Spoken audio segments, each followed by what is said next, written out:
¿Se ve la pantalla, doctor? Sí, se ve perfecto. Bueno, entonces ya, comenzamos.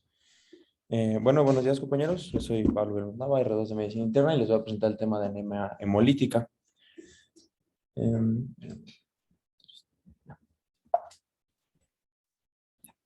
Entonces, como definición, en los artículos encontré que la anemia hemolítica, o sea, o la hemólisis, es la destrucción prematura de eritrocitos, la cual puede ser catalogada de muchas formas, aunque puede ser aguda, o, bueno, crónica o aguda, y puede ser desde formas leves hasta formas graves que pueden amenazar la vida. Hay que recordar que con una destrucción prematura, la vida media de un eritrocito es pues de 120 días, ¿no?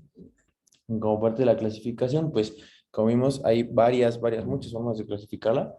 Por ejemplo, el lugar donde se va a dar la hemólisis o la destrucción de estos eritrocitos se puede clasificar como intravascular o extravascular, aunque vamos a ver que muchas tienen una forma mixta o compartida.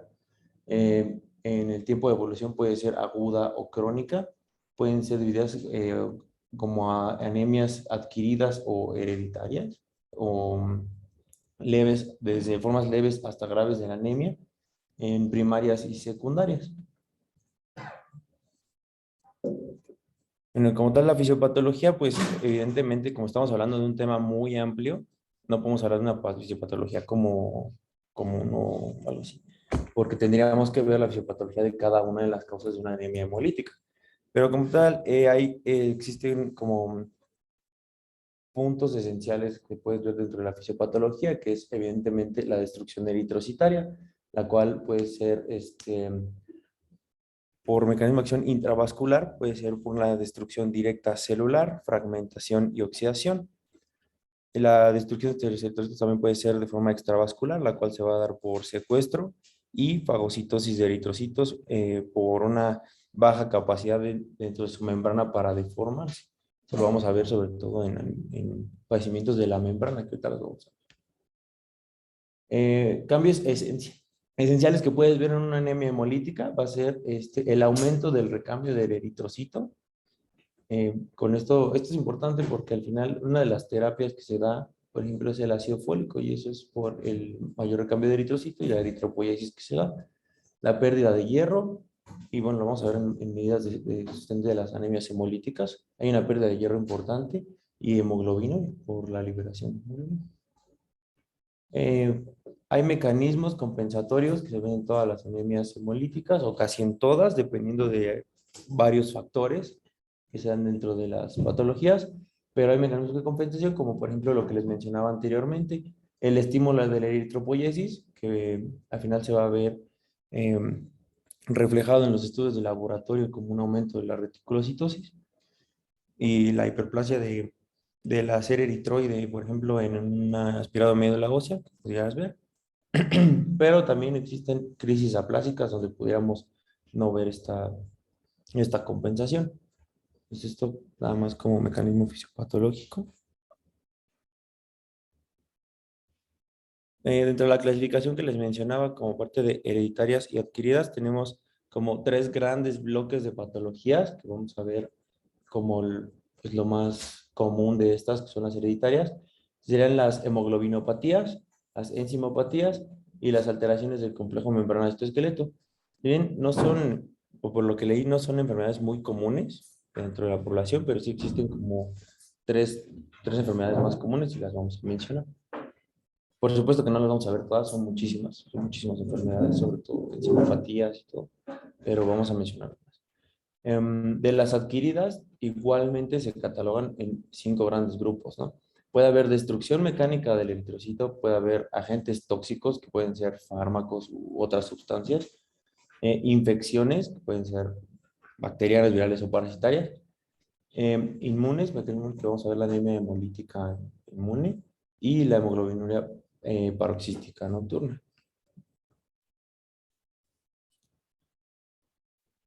Entre las manifestaciones clínicas, esto de forma con un espectro generalizado, vamos a encontrar una anemia que se va a caracterizar con ictericia y hematuria. Vamos a ver que también existen dentro del espectro de las anemias hemolíticas pacientes que lleguen con anemia sin ictericia, pueden tener formas muy leves y aún así tener hemólisis, o no tener el tinte ictérico, o no tener una anemia tan grave, o no tener... Entonces, aquí les puse un cuadrito con otros signos clínicos que son como claves diagnósticas que pudieras encontrar una anemia hemolítica que te orienten hacia un diagnóstico, ya un poco más específicos. Entonces podemos encontrar asociados como linfadenopatías, podemos encontrar hepatoesplenomegalia, aunque como les repito, no en todas vas a encontrar todo el espectro clínico. Va a haber pues colestasis, va a haber litiasis, también se dan en muchas patologías que hagan cálculos biliares y otros inespecíficos, pues síntomas de anemia que todos conocemos, ¿no? Fatiga, disnea, hipotensión, taquicardia, intolerancia al ejercicio, palidez de tegamentos, pulsos disminuidos. Como parte de los claves diagnósticas que les puse de este lado, pues tenemos, por ejemplo, pueden presentar diarrea o pensando en una historia clínica o un hallazgo en exploración física de diarrea, pues pensaríamos en la toxina Shiga, ¿no? Y te pensaríamos en una anemia hemolítica, un síndrome hemolítico urémico, por ejemplo, ¿no? Si tenemos, por ejemplo, un paciente que en el contexto de una historia familiar, varios familiares que tengan una anemia hemolítica, pues podemos pensar en una esferocitosis o una elipsocitosis, las talasemias, que tenemos varios aspectos ya ahí de talasemias, la deficiencia de glucosa 6-fosfato deshidrogenasa. Y pues ¿sabes? Pensaríamos en algo más, en una anemia más congénita, no tanto en algo adquirido. Varias de estas enfermedades adquiridas son de patrones. La heredabilidad, si bien se ha visto que es dominante, también existen formas recesivas y heterocigotas que pueden ser, el espectro clínico puede variar a formas más leves. En el contexto de un paciente que te presente fiebre, podríamos pensar en un fenómeno autoinmune, una anemia hemolítica autoinmune, que tenemos igual un amplio espectro de anemias autoinmunes. Coagulación intravascular diseminada, un síndrome hemolítico urémico, igual que estaría relacionado con la fiebre y diarrea, y pues varias infecciones de otras etiologías.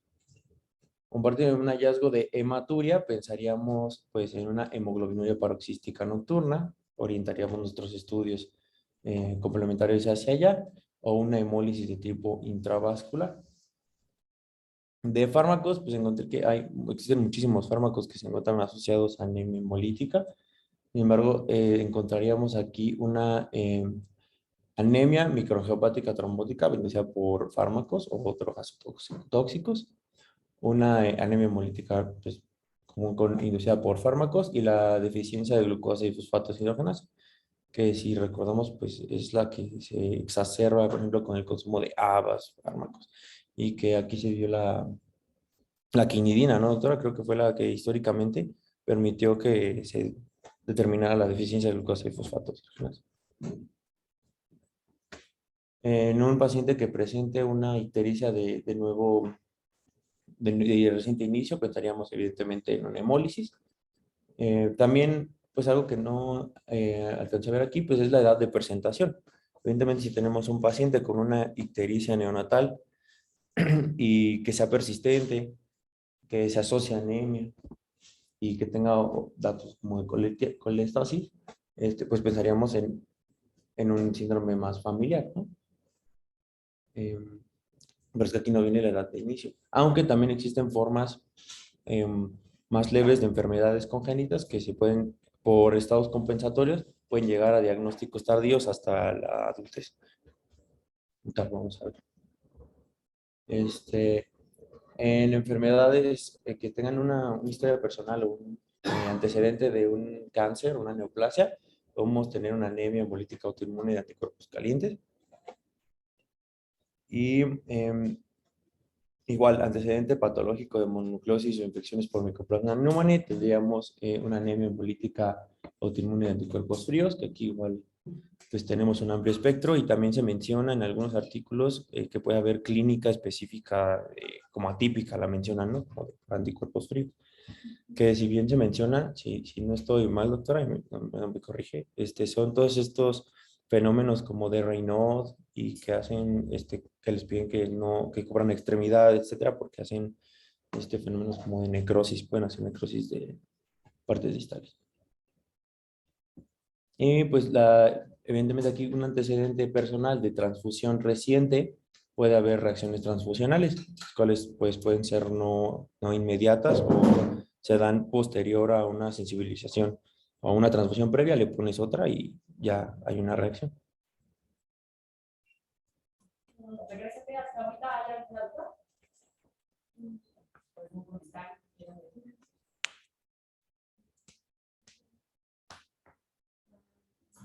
En el cuarto no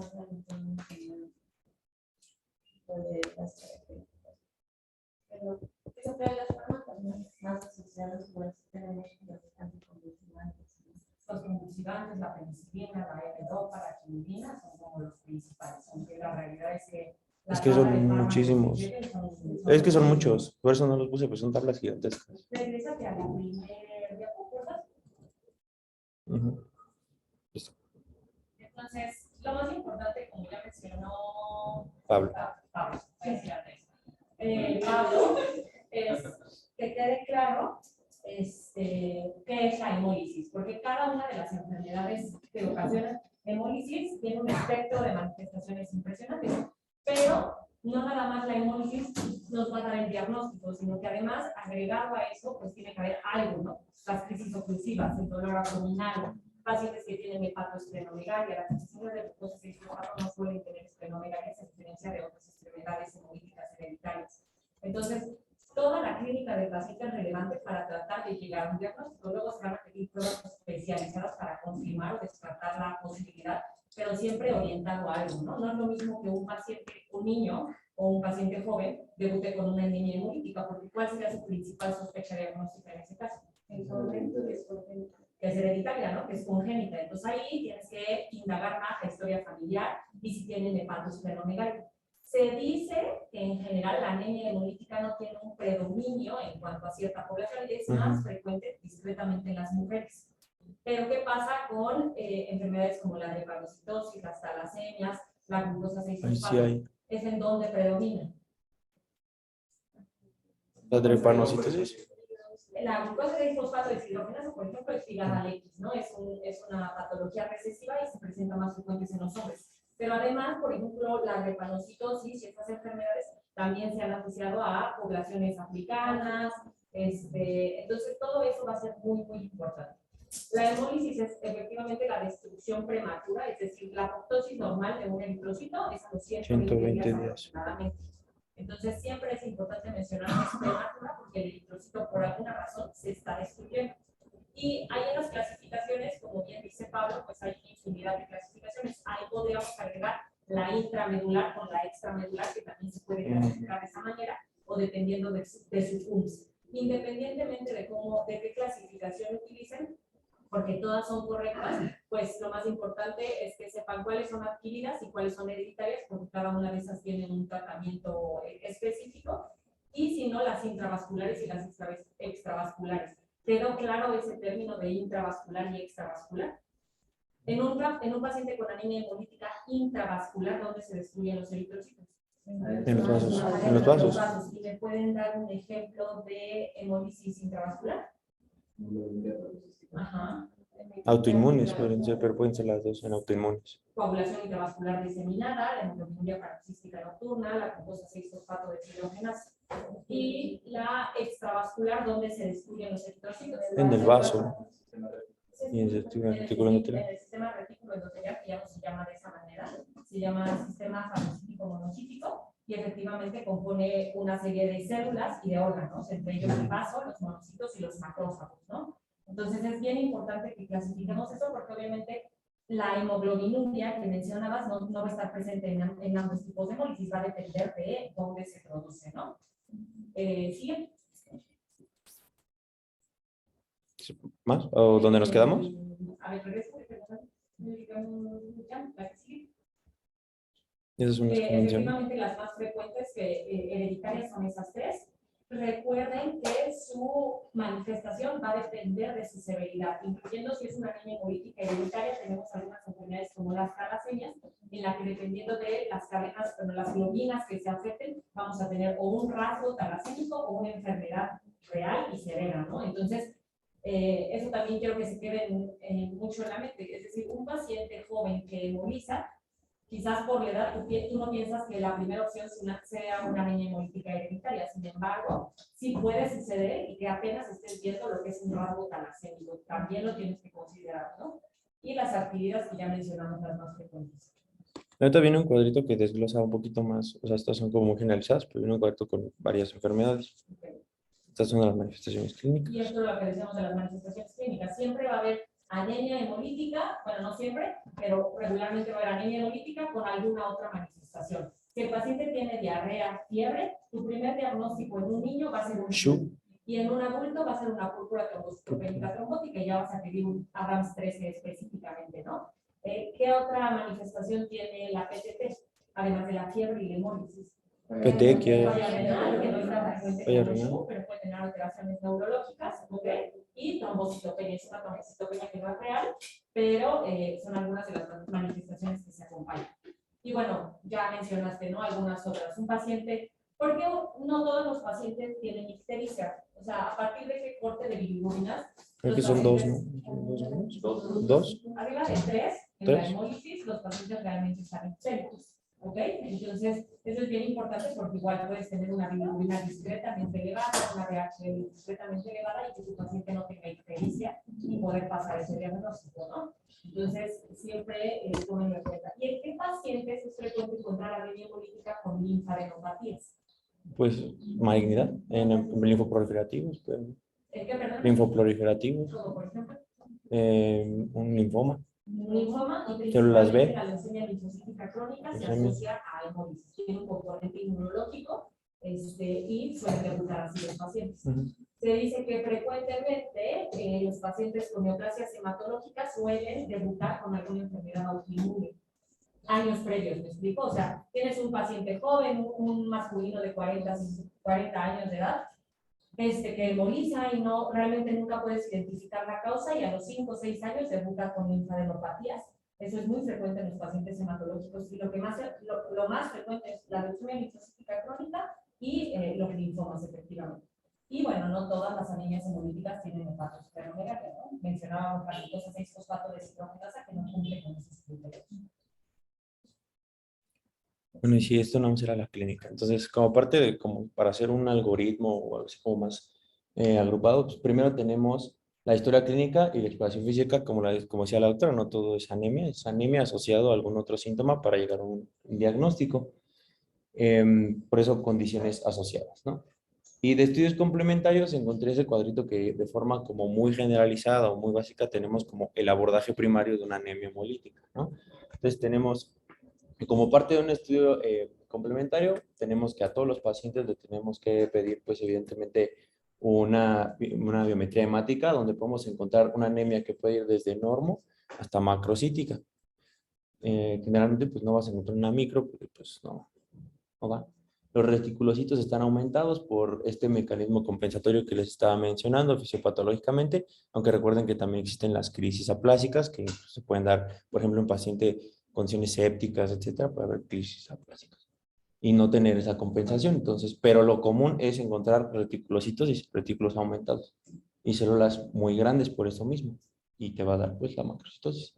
La bilirrubina, que va a haber un aumento a expensas de la bilirrubina no conjugada, la aptoglobina baja, la prueba de Coombs, que nos va a hablar de la presencia de anticuerpos y ahí podemos hacer también una gran diferencia en cuanto a la inmunidad o no de la anemia hemolítica, y la frotis de sangre periférica, que para mí es como lo más difícil de las células, pero pues sí te puede hablar de enfermedades específicas, por ejemplo, la esferocitosis, la elipsocitosis, o sea, encontrar anisitosis, poiquilocitosis, los cuerpos de Heinz, etcétera, te van a orientar, aunque no son completamente específicos de una patología, o se pueden encontrar en muchas, pues te ayuda mucho a catalogar a tu paciente. Y una DHL que generalmente o típicamente está aumentada. Entonces ya digamos que vamos a encontrar aquí la aptoglobina Vamos a bajita. desglosar un poquito más eso para que a todos les quede claro. Entonces, un paciente con anemia hemolítica regularmente va a tener volúmenes Altos. altos. ¿Por qué? Por esta... No nada más eritrocitos. Comentaste desde el inicio de la presentación que hay una eritropoiesis, ¿no? Que está tratando de Compensación. Entonces, eso hace que haya un incremento en el volumen total de los glóbulos rojos. Por eso, regularmente, los volúmenes son altos. Aunque en pacientes con anemias hemolíticas crónicas, como es el caso de la hemoglobinuria paroxística nocturna, pues pueden ser normales, ¿ok? Luego, ¿qué son los reticulocitos? Formas inmaduras de eritrocito. ¿Okay? Y los reticulocitos regularmente, ¿dónde están presentes? En medio. En la médula y en algún otro sitio. Ahí en sangre periférica. Entonces, el reticulocito, si ustedes ven la hematopoiesis de esa línea celular, antes del glóbulo rojo, que es la última célula, la célula madura de esa línea, antes tenemos al reticulocito. Es la primera célula que ya no tiene núcleo, pero sigue teniendo fragmentos de RNA. Entonces, regularmente está en la médula, pero son las formas inmaduras que vamos a ver en sangre periférica cuando el cuerpo literalmente está tratando de compensar una destrucción temprana de los glóbulos rojos. Ahora, ustedes, bueno, me imagino que no han visto ni 3 fotos. No. Entonces, los reticulocitos regularmente en hematología tenemos tinciones monocromáticas y policromáticas, y los reticulocitos se tiñen con una tinción monocromática. Necesitamos específicamente para poder contarlos y hacer un cálculo específico, una tinción. ¿Alguien sabe cómo se llama? Azul de Azul de Prusia. ¿Okay?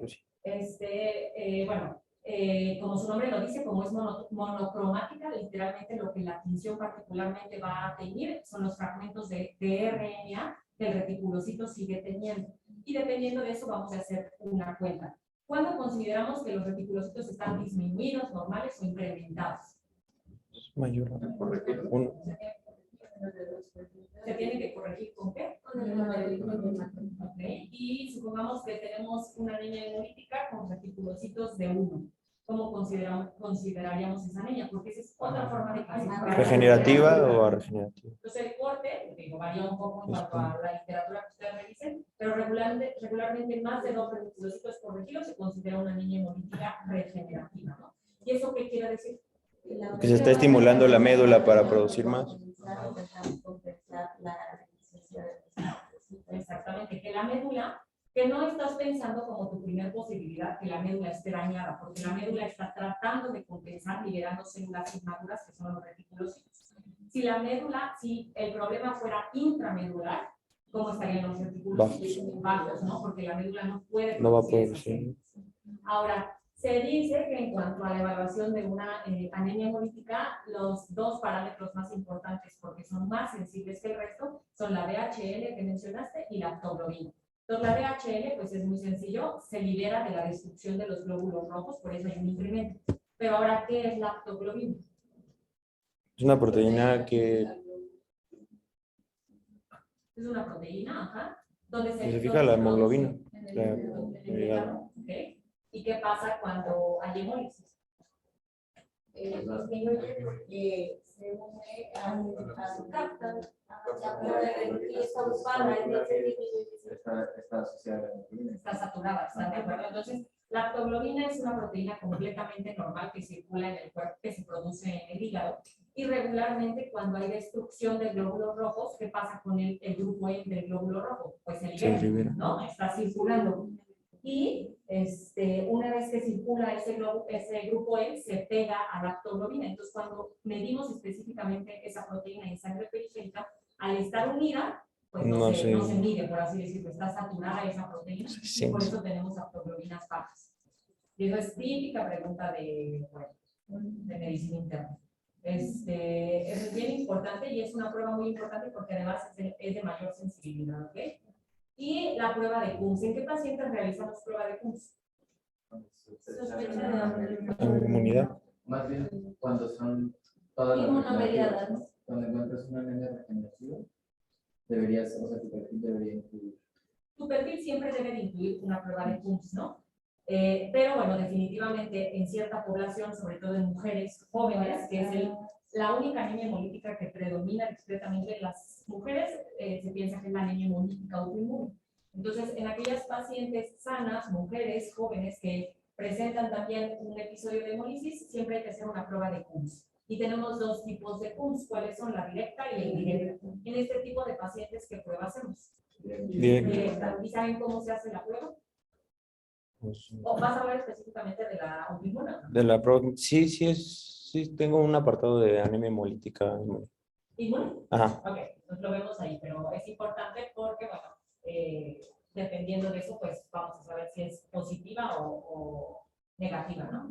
Y el tratamiento que es muy específico en ese tipo de ligamentos. Entonces, en cuanto a los laboratorios, ¿queda claro? Sí. Sí. Y bueno, el frotis de sangre periférica es muy sencillo hacerlo.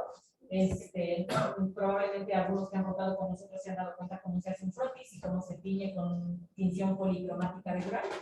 Y bueno, pues obviamente tratas de ver todas las líneas celulares, hacer un conteo de 100 células por lo menos y ver la morfología normal o anormal de un eritrocito para tener una sospecha diagnóstica, ¿no?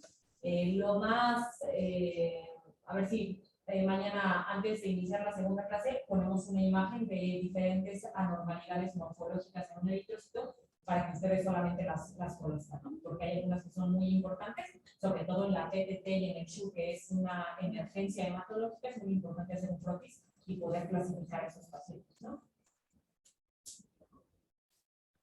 Y acá les traje como o sea, como para resumir todo, dejarlo más resumido. Tenemos el algoritmo diagnóstico, entonces empezamos con lo que mencionamos de la clínica, que sospeches de hemólisis, cual lo que vamos a encontrar es anemia, fatiga, ictericia, que es lo más común, pensaría en una hemólisis. Y va a hacer todo abordaje primario para una hemólisis, ¿no? Los laboratorios que ya mencionamos, DHL, la hemoglobina, la bilirrubina, evidentemente la no conjugada va a estar más elevada, la reticulocitosis y un NEU.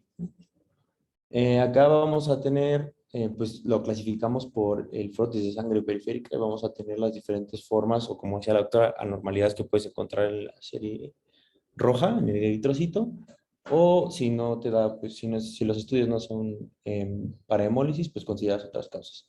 Pero dentro del frotis de sangre periférica vamos a encontrar los esquistocitos. Aquí pues continúa el algoritmo más abajo, pero tenemos esquistocitos, estas células como trepanocitosis, es la sickle cell, que es como muy característica y así pues te va a dar el diagnóstico directo prácticamente. Las células que son como células como mordidas, bueno, si se ven raras, y los cuerpos de Himes que son característicos o se ven más en la glucosa 6-fosfato, la deficiencia de glucosa 6-fosfato deshidrogenasa y las farmacológicas, ¿no? Que son oxidativas. Para un frotis que tenga un eritrocito normal o no específico, ahorita vamos a seguir abajo el algoritmo. Los eliptocitos, que son una forma hereditaria, que la vamos a mencionar de forma muy general más abajo, pero pues es una enfermedad que es de alteración del complejo membrana citoesqueleto, comparte ese grupo con la esferocitosis, más que ahí se ven como bacilos, o sea, yo los veo como bastones casi, no tanto elipsis, parecen como bastones. Y los esferocitos, que la esferocitosis te puede dar el diagnóstico directo de una esferocitosis o le pasas a un test de antiglobulina directo. También es importante, obviamente el frotis de sangre periférica tiene que cumplir con ciertas características. ¿Qué quiere decir? Si ahorita a todos nosotros nos hacemos un frotis de sangre periférica, todos probablemente tengamos células anormales, glóbulos rojos anormales, alguno que otro, por campo, ¿me explico? Entonces, no por tener en un solo campo la presencia de esquistocitos, inmediatamente quiere decir que ese es el diagnóstico. Cada enfermedad tiene que tener cierto porcentaje de células anormales para considerar que ese frotis está positivo. Y muy importante, la causa más frecuente por la cual vemos células anormales, ¿cuál es? Antes de eso, por la técnica, ¿no? Entonces, es muy frecuente que cuando apenas estamos aprendiendo a hacer frotis de sangre periférica, lo hagamos de una manera muy brusca, literalmente al barrer las dos laminillas y se rompan las células. Entonces, mucho ojo porque puedes sospechar que el paciente tiene esquistocitos cuando realmente tú hiciste ese daño al hacer el frotis, ¿ok? Es bien importante eso. Ok, entonces, continuando con el algoritmo, ya con los esquistocitos que preguntábamos, o ve si el paciente tiene un antecedente de trauma. Si tiene un trauma, o me imagino que también el trauma sobre el eritrocito se refiere a lo que mencionaba usted al momento de hacer la técnica, pues generas el daño. Entonces puedes tener una marcada hemoglobinuria o buscar alguna malformación arteriovenosa. Los pacientes que tienen una cirugía de bypass coronario, por ejemplo, reciente, las válvulas también te pueden dar hemólisis, por ejemplo. O que tengan, bueno, aquí están las válvulas mecánicas o membranas de oxigenación. Entonces, pudiera ser esa la causa de la hemólisis. Hay que preguntar bien los antecedentes del paciente. También puedes evaluar al paciente si no tiene ese antecedente, si tiene algún rash asociado, si tiene antecedente de una infección o un viaje reciente. Si cuenta con alguna de estas características, pensarías en alguna etiología más infecciosa, por ejemplo, las riquecias, VIH o malaria. Por ejemplo, el antecedente de viajes, etc. Si no, pues puedes cumplir para una anemia hemolítica microangiopática o trombótica. Y aquí pues entraríamos a otra parte del algoritmo donde pudieras aplicar este score, el Plasmic Score, con un punto de corte mayor a 5, la actividad de Adams 13 y pues te daría el diagnóstico directo de una púrpura trombocitopénica trombótica. Alguna paciente que cumpliera con el criterio de estar embarazada, pues le haces todas las pruebas de función hepática, un examen de orina y podrías llegar al diagnóstico de HELP. Como vemos, una de las características del HELP es la hemólisis y cumple con el criterio de ser una anemia hemolítica microangiopática. Paciente que ya mencionábamos, pues, que tenga diarrea, mandarle a hacer la detección de la toxina Shiga, cultivos de heces, la función renal, que también se ve alterada en algunos pacientes, puede llegar al diagnóstico de síndrome urémico hemolítico. Y pues si llegaras a identificar algún fármaco que, pues, bueno, yo la encuentro como difícil porque son muchos fármacos los que te pudieran dar una anemia hemolítica, pero pues sí es como tal un antecedente en cada paciente. Pues si tiene ese antecedente, pues tendríamos una microangiopática trombótica inducida por drogas. Bueno, estos ya llegamos al diagnóstico, ya se mencionaron. Y tendríamos un paciente que, como se mencionó anteriormente, cumplía con el criterio de un frotis con esferocitos. Se le hace un test de antiglobulina directa, el cual si sale negativo, puedes hacerle pruebas de fragilidad osmótica y estos test de eosin 5 malinida, que te va a dar el diagnóstico de esferocitosis. Son pruebas literalmente como para romper el eritrocito y pues bien la alteración de la membrana. Si tienen este test positivo y tienen un antecedente de exposición a fármacos, pues una anemia hemolítica inmune iniciada por drogas o fármacos. Y si no, pues entraríamos aquí en la disyuntiva de anticuerpos calientes, fríos, primaria, secundaria, y pues entraríamos a este algoritmo muy extenso de anemia hemolítica autoinmune, que para eso se piden más estudios, que es el algoritmo que le mandé ayer, doctora, el blanquito, pero está más abajo. Entonces, ¿alguna duda? Te mandé unas fotos, Diana. ¿Ustedes tienen un chat ustedes? Y las puedes compartir. Son los frotis de sangre periférica.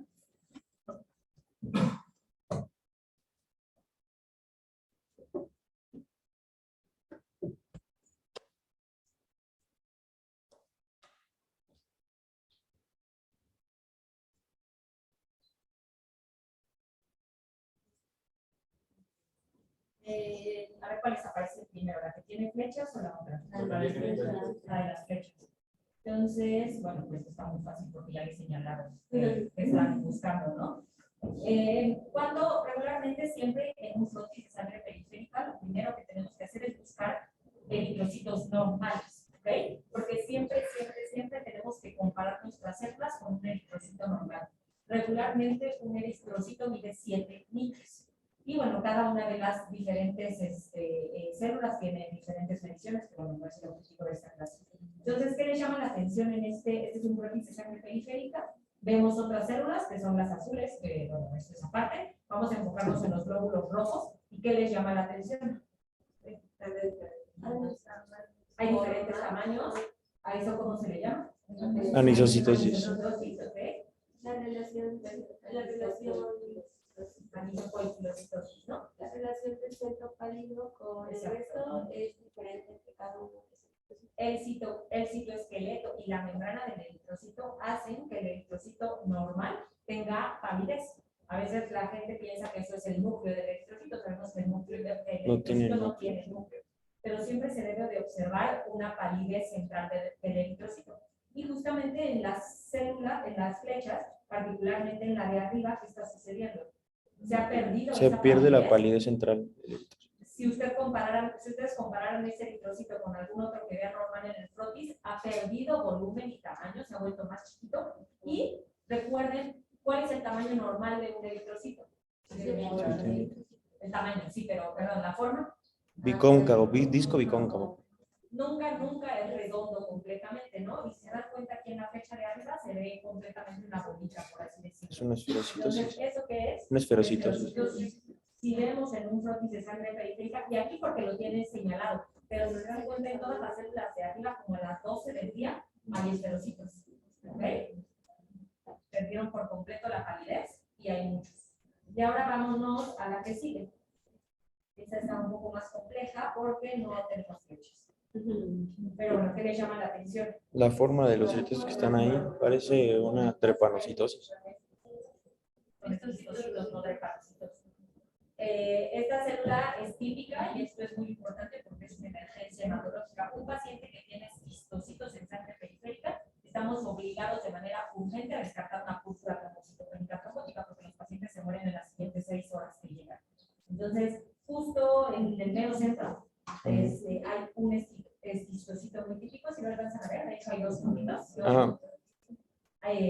Eso es. Sí, que era lo que decíamos. Es la residente de hematología.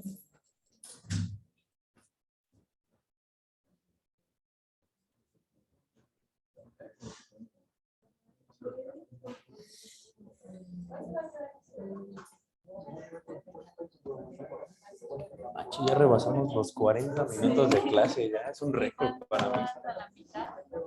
Que no mames, iba a terminar en 20 minutos. No he terminado ni luego general.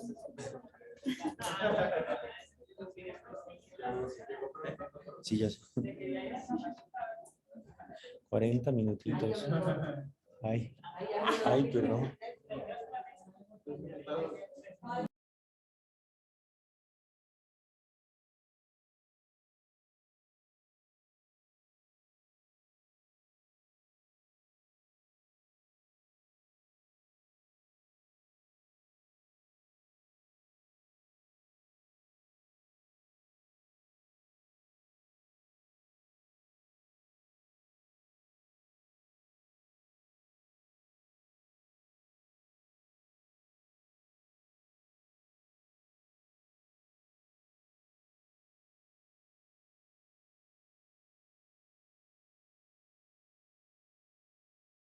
Ahorita su compañero, se dan cuenta que no nada más hay un tipo de glóbulo rojo.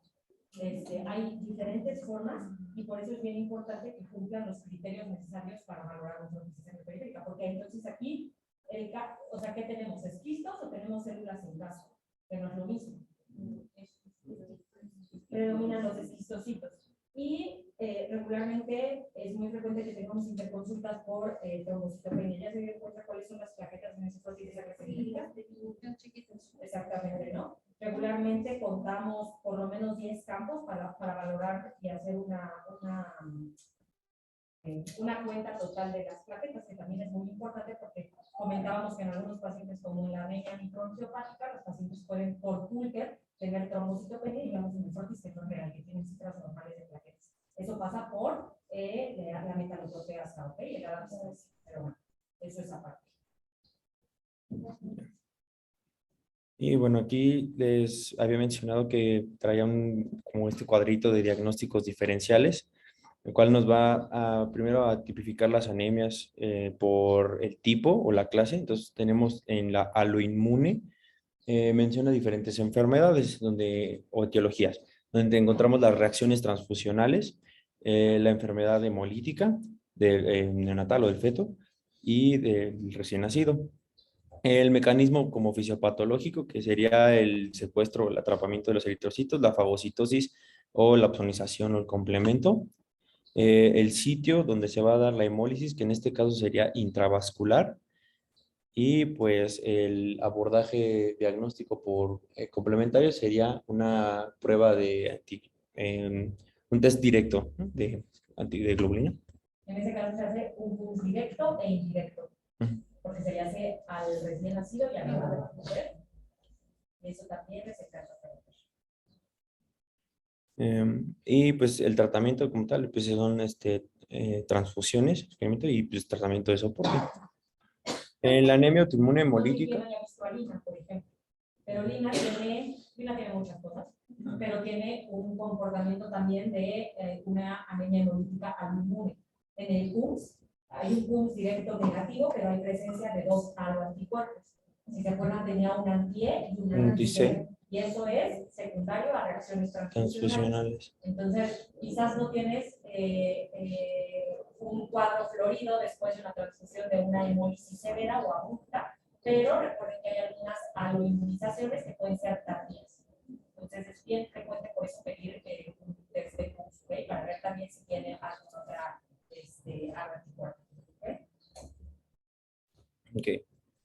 Entonces, pasando a otra clase o tipo, tenemos a la anemia hemolítica autoinmune, la cual dentro de las enfermedades, esto es como un espectro de enfermedades porque tenemos a los anticuerpos calientes y fríos, y aquí podemos entrar en la enfermedad por anticuerpos fríos y la autoinmune por anticuerpos fríos, que creo que son diferentes, y pues la clásica, la de anticuerpos calientes, que es la más común según lo que leí.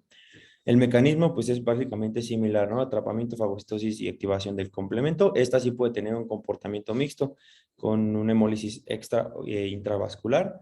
Estudios de laboratorio, pues, puedes iniciar inicialmente con una prueba de CUMS. Aunque, pues, vemos que si las pruebas pueden salir negativas, etcétera, puedes pedir más especificidades de los estudios para ver si no tiene otro tipo de anticuerpos o tiene otras características. Por eso lo vamos a ver un poco más adelante.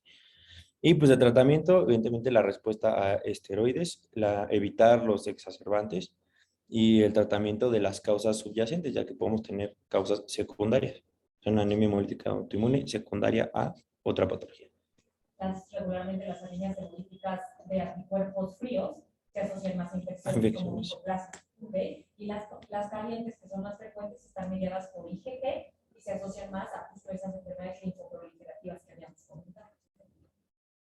Pueden ser policlonales y monoclonales. Bueno, las inducidas por fármacos. Es que yo encontré que los anticuerpos pueden ser, o sea, como monoclonales o policlonales, pueden ser IgG, IgM, IgA. Pero eso sí, ahí sí me perdí un poquito. Los clones. Okay. Entonces las inducidas por fármacos son, por ejemplo, la microangiopática trombótica inducida por fármacos o la anemia hemolítica inmune asociada a fármacos o una hemólisis oxidativa.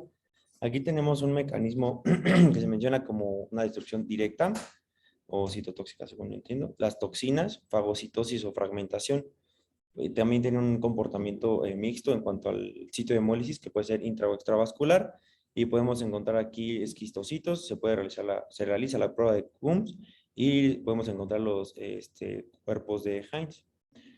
Y pues aquí el tratamiento literalmente pues, es el retiro del fármaco. Aquí para los venenos o las intoxicaciones podemos tener aquí los insectos, se menciona de forma muy generalizada, la mordedura de serpientes, cobra, o una mordedura o picadura por una araña que sería la reclusa. Aquí tenemos un mecanismo de hemólisis directo y tiene un comportamiento tanto extra como intravascular, y aquí pues el tratamiento sería más bien los antídotos, ¿no? Para el insecto o el veneno que estemos hablando. De las enzimopatías, aquí como vemos son clases un poco generalizadas, pero aquí entramos enzimopatías y hemoglobinopatías son de tipo hereditario. Las enzimopatías tenemos de lo más común, pues la deficiencia de 6-fosfato, de glucosa 6-fosfato deshidrogenasa y piruvato-sinasa. Aquí tenemos un mecanismo de lisis oxidativa que es de tipo intravascular y pues el diagnóstico o el laboratorio que vamos a tener es una prueba pues literalmente de medición de la enzima o de la actividad de las enzimas.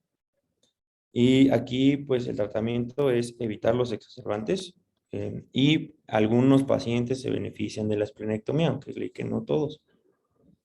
Dentro de las hemoglobinopatías tenemos la drepanocitosis, las talasemias y los defectos de la hemoglobina. El mecanismo sería el atrapamiento de los eritrocitos y el sitio sería extravascular.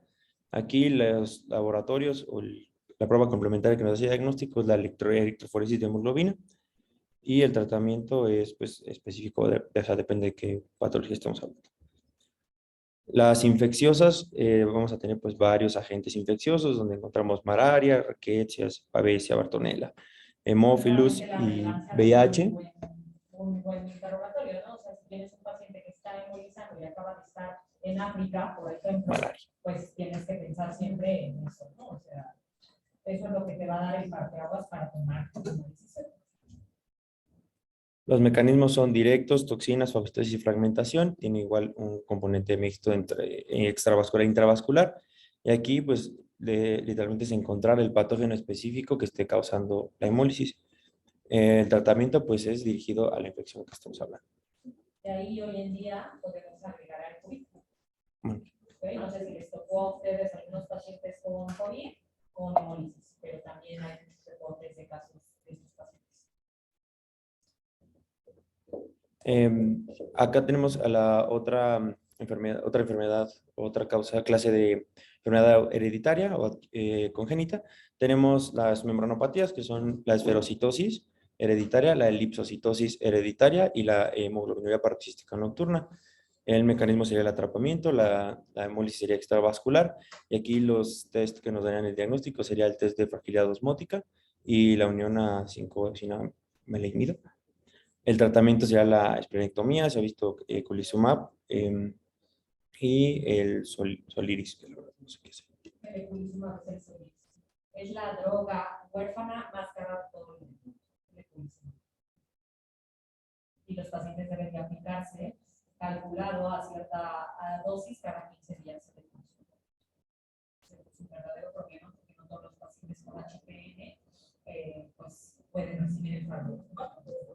El eculizumab, pero como se multiplica, o sea, al final por dosis gastas millones cada 15 días. De hecho, nosotros solo tenemos como 5 pacientes y no se han podido meter más pacientes a pesar de que tienen la indicación porque no hay.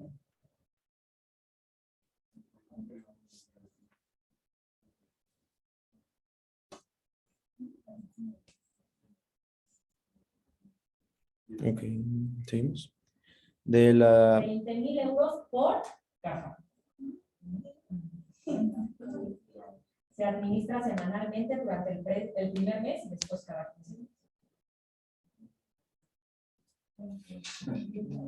Bueno, pues me muero, ¿no? Dentro de la anemia hemolítica microangiopática y la microangiopatía trombótica tenemos pues a la PTT, el síndrome hemolítico urémico, la coagulación intravascular diseminada, el síndrome de HELP y pues las inducidas por fármacos. El mecanismo sería la fragmentación, el sitio intravascular y aquí pues encontraríamos útil el frotis de sangre periférica que mostraría esquistocitos, la medición del ADAMS-13, las pruebas de función hepática, estudios de la coagulación y cultivos. Y pues aquí los tratamientos sería el intercambio plasmático, los esteroides y el cese del fármaco que esté causando la hemólisis. Y bueno, en caso de HELP, pues el parto. Las osmóticas o la causa osmótica, que sería pues el ahogamiento, tener una lisis osmótica intravascular, nada más.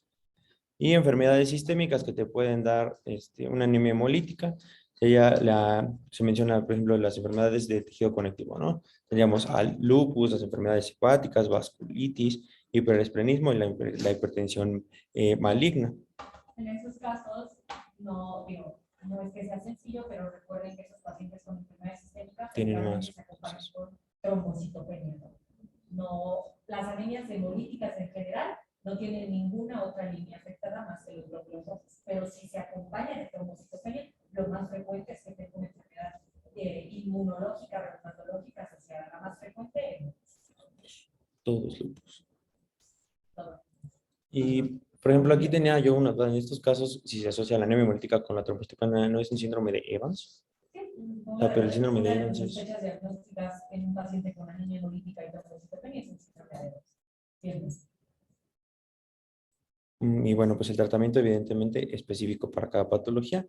En cuanto al trauma, podemos tener lo que mencionamos anteriormente, ¿no? Los dispositivos endovasculares, la estenosis aórtica, las membranas de oxigenación extracorpórea, malformaciones arteriovenosas, una marca de hemoglobinuria y quemaduras. Mecanismo es la fragmentación y el daño directo del eritrocito. El sitio sería intravascular y en este caso sería identificar el trauma y detener la causa del trauma. Otro ejemplo de lina. Por eso lina tiene un componente muy complicado. La fístula. La fístula. Aunque es una fístula que por ultrasonido está funcional, de todas formas, es un flujo anormal que no debería estar presente en el cuerpo. Y eso hace que al tener ese flujo turbulento se destruyan más fácilmente los glóbulos rojos. Entonces, en el caso de lina tenemos presencia de enfermedad renal crónica, deficiencia de folatos y de hierro definitivamente. Y si además tiene anticuerpos y una fístula arteriovenosa, pues le soplas a la paciente y no está.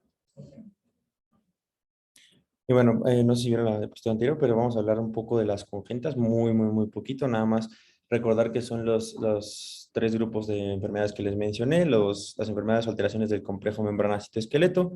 Recordar nada más que pues la membrana del eritrocito es una membrana con bicapa lipídica, con dominios transmembrana, hidrófobos que conectan con extremos hidrófilos, bla, bla, ya lo conocemos. Y pues otras proteínas que conocemos que son las glucoforinas y la banda 3 y las proteínas del citoesqueleto, que estas sí son como muy importantes porque son las que se alteran, sobre todo la banda 3, la espectrina y la anquirina, que son las de la esferocitosis, si no me recuerdo, y pues las bandas 4.1 y 4.2. Entonces, dentro de la cosa más común de estas dos es la esferocitosis. Es una enfermedad hereditaria con un patrón autosómico dominante generalmente, aunque puede tener otro patrón de heredabilidad, que tiene alteraciones del complejo membrana-citoesqueleto. Como tal, el diagnóstico te lo va a dar, pues, lo primero es pues, el frotis, que es franco o es muy característico con la esferocitosis. Y la valoración se hace con la prueba de fragilidad osmótica, una prueba de lisis con glicerol ácido, la prueba de fijación con eosina 5-maleimida y electroforesis de proteínas de membrana. El tratamiento, en casos graves, se menciona que se podrían beneficiar de esplenectomía y evitar las exacerbaciones. Nada más. Es como una revisión muy rápida. De la elipsocitosis, nada más tenemos que es una enfermedad adquirida igual de que una alteración del complejo membrana-citoesqueleto, que se menciona tiene un patrón de heredabilidad similar a la esferocitosis, es igual de la forma en la que se hereda. Se ha encontrado que está asociada a una mutación del gen SLC4A1, que codifica para la banda 3, que como mencionamos anteriormente, es una de las proteínas estructurales de la membrana del eritrocito. El diagnóstico, pues por frotis vamos a tener la presencia de poiquilocitosis y más bien aquí no son esferocitos, serían células elipsoidales. Y eliptocitosis, aquí fue un error mío, son eliptocitos.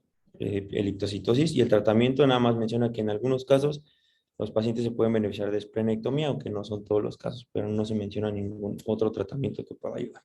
Acabo de mandar una foto de elipsocitosis. Les mandé La primera que les envió, bueno, esta segunda son los cuerpos de feliz, ¿no? Eso también, no nada más en las enfermedades hematológicas, también en algunas hepatopatías podemos ver ese tipo de cuerpos, ¿no? Y la segunda, pues es muy evidente, ¿no? Por eso la relevancia de ser un adecuado frotis de sangre pública, porque eso prácticamente te da el diagnóstico, ¿no? Bueno, pasando al otro grupo de estas enfermedades congénitas, tenemos las alteraciones del transporte catiónico. No se menciona mucho al respecto de estas enfermedades, no son muy comunes, pero son padecimientos caracterizados por el incremento del sodio intracelular y la reducción concomitante de potasio. Vemos como diagnóstico en el frotis se va a encontrar una palidez central lineal eritrocitaria, que se menciona llamada estomatocitosis. Está relacionada con la misma mutación de la lipsocitosis, la SLC4A1. Puedes encontrar criohidrocitosis, que se ve asociada a mutaciones del gen Rhesus, este gen, y este otro gen que sería el SLC2A1, y la gerocitosis, que se ve asociada a la mutación de PS1. El tratamiento nada más se menciona que está contraindicado en estos pacientes la esplenectomía por complicaciones tromboembólicas graves. Realmente no hay como un tratamiento específico de estos. Las estomatosis, se les dice, no sé por qué, que los glóbulos rojos tienen como una boca. La palidez, en vez de ser literalmente como un círculo, se vuelve así como una anillo. Pareciera una. Es por el exceso de agua que tiene el eritrocito. Bueno, el otro grupo de estas enfermedades son las anomalías enzimáticas, que son defectos enzimáticos que pues van a llevar a la alteración de las vías metabólicas del eritrocito, las cuales se encargan básicamente de dos procesos: la producción de energía y evitar el daño oxidativo de la hemoglobina. Hay que recordar que el eritrocito como tal no tiene las mitocondrias, no tiene el núcleo típico y no tiene una producción de proteínas, no tienen ribosomas. Entonces, realmente no cuentan como con muchas vías de producción de energía. Entonces, si las enzimas se ven afectadas, realmente pues, es un gran problema para la obtención de energía del eritrocito.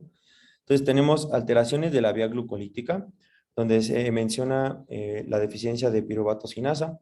Es de estas la más común, aunque no es de las alteraciones, y la segunda causa más común de las enzimopatías, por debajo de la glucosa 6-fosfato deshidrogenasa, si no me recuerdo. Y la clínica, pues es una anemia hemolítica que se presenta en un recién nacido que tiene ictericia neonatal, ictericia que va a ser persistente, una anemia con reticulocitosis que puede ser variable en severidad, y esta es la que se mencionaba, que puede tener un diagnóstico tardío a pesar de ser congénita. Se menciona que es una anemia compensada por el aumento de difosfoglicerato. Y esto, según lo que menciona o entendí, es que tiene un mecanismo compensatorio en cuanto a la oxigenación. O sea, o sea, no tienen esa clínica de anemia tan severa. Entonces, por eso esto hace un diagnóstico tardío. El tratamiento literalmente es sostén, transfusiones según lo requiere el paciente, esplenectomía, ácido fólico y lo que vi mencionado es el trasplante de médula ósea en algunos casos. Otras, estas nada más las voy a mencionar, es la alteración de la exocinasa, la glucosa 6-fosfatoisomerasa, fosfofructosinasa, aldolasa, y todas estas son literalmente alteraciones de las vías metabólicas, pero no son muy comunes, entonces no vale la pena perder tanto tiempo en ellas. Recuerden que algunas de esas patologías, principalmente las más frecuentes, también están incluidas en el tamiz metabólico de un recién nacido, ¿no? Entonces, pues digo, sí suelen suceder pacientes que se diagnostican tardíamente, pero en general los podemos diagnosticar desde su nacimiento. ¿Me falta mucho? Pues anemia hemolítica inmune, ¿Y cuánto es? como 7 diapos, no es mucho. Mañana que toca. Anemia carencial, ¿no? No. ¿No es carencial? A ver, anemia aplásica. Ah. ¿Y a quién le toca el tema? ¿Y tú entendiste? Sí, aplásica y ya después carencia. Lo averiguaremos. Vamos, mañana es que es un día de consulta. Es importante que lo veamos porque creo que ustedes siendo internistas, una de las enfermedades que más van a ver es la autoinmune. Y además tiene un tratamiento muy específico. Realmente se dice que es la única, bueno, no la única, pero casi la única que sirve por esteroides. ¿ok? Las demás se tienen que corregir las causas, ¿no? Pero con línea, por ejemplo, es complicado porque le quitas la fístula arteriovenosa y le pones un catéter, ¿o qué haces, no? Pero bueno, se dice que las anemias hemolíticas en general solamente abarcan más o menos el 5% de todas las anemias y la autoinmune solamente como el 0.51%, ¿ok? Pero lo van a demostrar particularmente y utilizar el tratado. Y la otra, no sé si vas a hablar un poquito de reacciones transfusionales agudas por componentes. No, pero si que lo agrego. Dos, tres diapositivas, porque eso es bien importante también.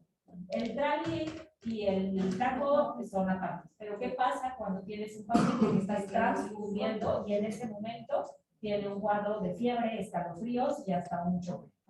Entonces, ¿qué haces en esos pacientes? También su urgencia hematológica y los pacientes hemolíticos te van a tener en 3 o 4 diapositivas. ¿Sí? ¿Alguien tiene dudas, preguntas? ¿Seguros? No sé si mañana viene Álvarez o yo, pero bueno, cualquiera de los 8 representos, sino que falta. Sí, sí, Sí, gracias. Pero después mira. Ay.